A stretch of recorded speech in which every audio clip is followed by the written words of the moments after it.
the moment I'm looking at the net decidedly as an art form, because it seems to have no parameters whatsoever. It's chaos out there, which I thrive on, actually. But I do see opportunities, and I'm quite good at maybe putting my finger on those opportunities and running with them. And I'm quite prepared to jump into just about everything in life in the deep end. Well, how significant is this development in terms of music technology? It's still going to come down to the marketing dollar. Whatever else happens, however many millions of songwriters and musicians go online, because of the way that we live over here in the West, it's actually going to come down to how many dollars are spent on making that site or that artist,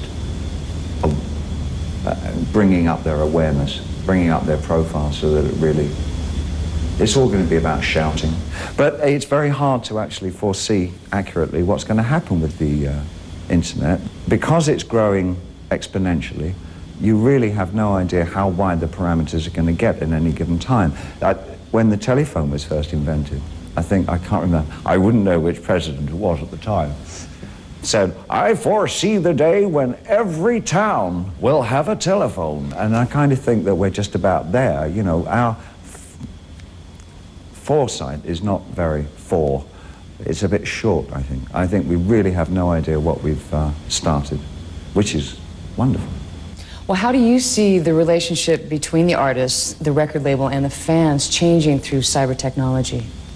It's been genre-led by rap or hip-hop or girl power or some such.